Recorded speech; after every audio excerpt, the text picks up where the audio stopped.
If someone's trying to play in the WSOP, they should first of all fly out here and try to play it. For most of those guys starting out, they should work on finding ways of minimizing their expenses and figuring out what's really efficient. There's actually quite a few cheap places around Las Vegas that aren't too hard to book out a place. They should play some of the smaller events and probably the main. It's just sell a bunch of action on the main. That's definitely worth a lot of people's time, and it's one of the softest tournaments. They should really focus on certain parts of their game. I actually don't think that post-flop, if we're going to prioritize things, is gonna be, at least post-flop deep is a big priority because it's so complicated, it's hard to master. I would focus on getting the right pre-flop ranges in a cash game, i.e. at chip EV. If you can get that, that's a real solid starting point. If you just have that internalized, it doesn't have to be perfect. I don't think that matters that much. I would say they do need some level of ICM mastery. We have a couple ICM coaches at the Jungleverse. There's other sites that also have great ICM teaching, such as GTO Lab, that's a good one. GTO Wizard, who I actually sponsor, has some good ICM features as well, loads of them, matter of fact. I use it myself for ICM calculations. I use coaches and things like that. That's very important once you start getting a bit deeper. Things you should watch out for while heading to Vegas? Well, if you have a table games problem, man, there just seem to be so many guys who have table games issues that are broke as I've been trying to collect these depths and discovering, oh man, like all these guys have like table games issues. Stay the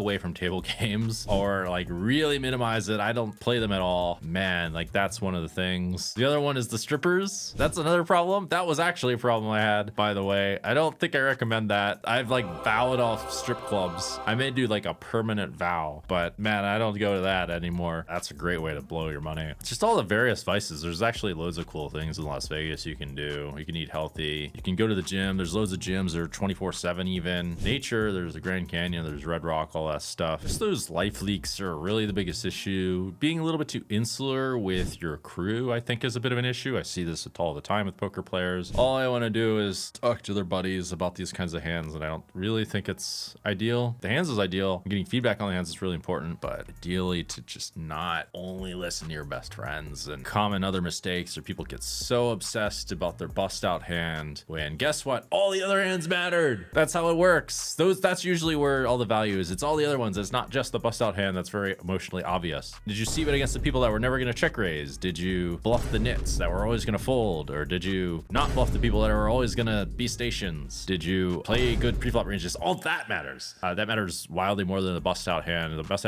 out hand matters a bit, but it's not the end all of things. Not look so much for emotional confirmation, for emotional validation, as well, most of us are men here. There's time and place for this, particularly if your emotions are not being handled very well, but we're men, right? So we have to handle our emotions well. Or, you know, women can totally do that too, but it's more commonly a woman thing to want their emotions validated, and it's more expected of women to get their emotions validated. But when we're talking about business, or we're talking about poker, you gotta have to like not really care that much and actually focus on the end result. Ideally, you have to get to that point. You get your emotions validated when you can't handle your shit. Sure, when you're not perfect, but man, if you're trying to win at poker, you gotta suck it up somehow. I want to also add, if you're a woman, you totally can do this as well. It's just not the stereotype, right? Just real results, not feelings these days. That's like a massive thing, is everyone wants their emotions validated and no one wants to think about results so much, which, you know, it's sometimes impossible to get through the emotions being validated, especially if there's trauma, but we still need to like not condone too much emotional validation as an overall practice. This is a subtle thing that's going on in society these days that is leading to more issues. One thing that you can do if you are a little bit too emotionally stimulated is go out into nature. There's loads of nature things in Las Vegas. You may even want to check some out, such as Lake Las Vegas is almost the total opposite of what Las Vegas is. And there's Lake Mead where you can go there. There's the Grand Canyon. There's the Hoover Dam. There's the Valley of Fire. I personally want to go to the Valley of Fire. I still haven't been. There's the Emerald Cavern. There's Red Rock. There's Mount Charleston. There's lots of things. There's some parks that are very peaceful too. People don't know too much about that side. That might be the easiest thing. You can also sit and meditate and just kind of stay in your hotel room for a little bit. Stay away from all the people. Yeah, I can see how it's more in the obnoxious category for me. I just kind of filter it out most of the time. There's loads of music and all this stuff that tries to get you to do more things. What the hell?